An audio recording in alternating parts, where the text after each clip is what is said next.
Financial year 2023-24 खत्म होने वाला है, तो हमें अपनी बुक्स को गवर्नमेंट पोर्टल के साथ मैच कराना होगा। आज हम जीएसटी, टीडीएस और अदर्स लॉ में देखेंगे कैसे हम एक चेकलिस्ट को फॉलो करके अपने बुक्स को इजीली क्लोज कर सकते हैं ताकि हमें फ्यूचर में कोई प्रॉब्लम ना हो। पहले हम बात करेंगे जीएसटी की। तो गुड्स एंड सर्विस टैक्स में सबसे पहले हमें ये इंश्योर करना है कि अगर हम एक्सपोर्टर हैं तो क्या हमने एलयूटी फाइल कर दिया है। एलयूटी फाइल करना बहुत जरूरी है क्योंकि एक्सपोर्ट का बेनिफिट क्लेम करने के लिए हमें एलयूटी 31 मार्च 2024 से पहले फाइल करना है। अगर आप एक कंपोजिशन डीलर हैं और 2024-25 में कंपोजिशन की स्कीम से बाहर आना चाहते हैं तो इसकी डिक्लेरेशन आपको 31 मार्च 2024 से पहले फाइल करनी होगी। अगर आप एक जीटीए सर्विस प्रोवाइडर हैं तो आपको फॉरवर्ड चार्ज और रिवर्स चार्ज में अडॉप्शन के लिए एक डिक्लेरेशन फाइल करनी पड़ेगी। अगर आप फॉरवर्ड चार्ज में कोई भी नेक्स्ट ईयर से टैक्स पे करना चाहते हैं तो आपको एक डिक्लेरेशन 31 मार्च 2024 से पहले फाइल करनी होगी। अगर आपका टर्नओवर सिंस इंसेप्शन 5 करोड़ से ज्यादा लास्ट ईयर में हुआ है तो आपको 1/4/2024 से आपको ई इनवॉइस की एप्लीकेबिलिटी आ जाएगी, तो आपको उसके लिए अपने अकाउंटिंग सॉफ्टवेयर या टूल्स को रेडी रखना होगा। अगर आपके क्रेडिटर्स का पेमेंट 180 दिन से ज्यादा आउटस्टैंडिंग है तो आपको उसका जीएसटी रिवर्स करना होगा बुक्स में और पोर्टल पर भी। तो आप इंश्योर कर लें कि आपने क्रेडिटर्स का पेमेंट कर दिया हो या आपने उसका जीएसटी रिवर्स कर दिया हो। जैसे जैसे नया साल स्टार्ट होगा तो आपको ये भी इंश्योर करना है कि आप जो भी इनवॉइसिंग सीरीज है वो न्यू नंबर से स्टार्ट करें। इससे फाइनेंशियल ईयर को सेग्रीगेट करना इजी हो जाता है। और जितने भी आपके जीएसटी का डाटा है वो पोर्टल से जरूर रिकंसाइल कर लें, अगर अदरवाइज आपको बुक्स में बहुत प्रॉब्लम आएगी और नोटिस भी आ सकते हैं। आपको क्रेडिट लेजर का बैलेंस, कैश लेजर का बैलेंस, जीएसटीआर 3B, 1 और 2B का कंपैरिजन भी करना है।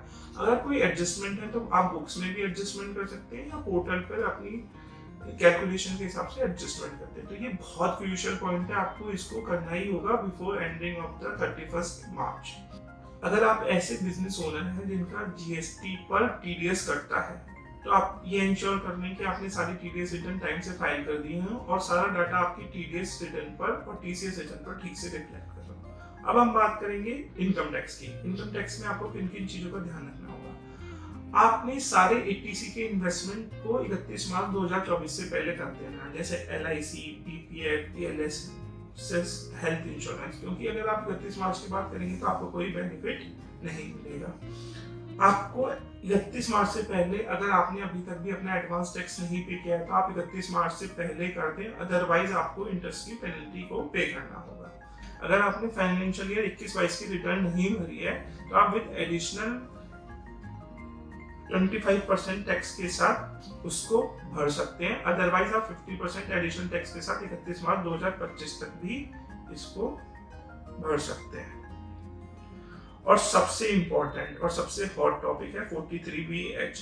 तो आप इंश्योर कर लें कि आपने सारे एमएसएमई क्रेडिटर्स का जो ड्यूरिंग द ईयर आपने परचेज किए हैं और वो एमएसएमई कैटेगरी में फॉल होते हैं उनका पेमेंट 31 मार्च तक कर दिया हो, और अगर उनके बिल्स फरवरी और मार्च में आए तो आपके एग्रीमेंट के अकॉर्डिंग आपने उनका पेमेंट कर दिया हो।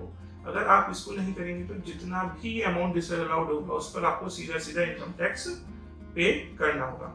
अगर आप एक गुड सप्लायर है या एक वर्क कॉन्ट्रैक्टर है और आपका टर्नओवर 23-24 में 10 करोड़ से ऊपर चला गया है तो आपको दो प्रोविजंस को इंश्योर करना होगा अंडर सेक्शन 194Q और 2061H। इस 194Q में आपने अगर किसी से भी 50 लाख से ऊपर की ज्यादा परचेज की है तो आपको उसका टीडीएस डिडक्ट करना होगा। 2061H में अगर आप सेल कर रहे हैं किसी को 50 लाख रुपए से ऊपर की और वो आपका टीडीएस डिडक्ट नहीं कर रहा तो आपको उसका टीसीएस कलेक्ट करना होगा।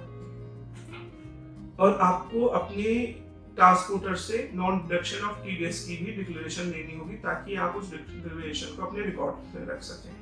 आपको अपने टीडीएस और टीसीएस क्रेडिट को भी अपने बुक्स के साथ रिकंसाइल करना होगा। कुछ अदर्स पॉइंट हैं जो कि आपको बुक्स क्लोजर के लिए इंश्योर करनी चाहिए। आपको सारे प्रोविजंस बनाने हैं, आपको डेप्रिसिएशन की प्रोविजनिंग करनी है, आपको स्टॉक को वेरीफाई करना है, कैश बैलेंस को मैच कराना है, बैंक बैलेंस को मैच कराना है और इंटर ब्रांच के बैलेंस को मैच कराना है। आपको बैंक से सारे एफडी स्टेटमेंट कलेक्ट करने हैं और सारे इंटरेस्ट सर्टिफिकेट भी कलेक्ट करने हैं। आपको सारे स्टैट्यूटरी कंप्लायंसेस का रिकंसिलिएशन जरूर करना है, टीडीएस, टीसीएस, आरसीएम और जीएसटी। आपको फॉरेन फ्लक्चुएशन के फंड की भी कैलकुलेशन करनी है। उसके बाद आप अपने सारे वेंडर से और डेटर से बैलेंस कंफर्मेशन ले लीजिए। और आप अगर प्राइवेट लिमिटेड है तो आपको ये इंश्योर करना पड़ेगा कि आपके अकाउंटिंग सॉफ्टवेयर में ऑडिट ट्रेल ओपन हो। और जो भी कंपनी सॉफ्टवेयर एक्सपोर्ट करती है, सॉफ्टवेयर के लिए सपोर्ट प्रोवाइड करती है, वो मेक श्योर कर लें कि आपने सॉफ्ट टैक्स फाइलिंग के लिए अपने आप को रजिस्टर करा लिया। अगर आपको किसी भी पॉइंट में कोई भी प्रॉब्लम है तो आप पूछ सकते हैं नीचे कमेंट बॉक्स में। Vipin Gupta signing off, see you in next video.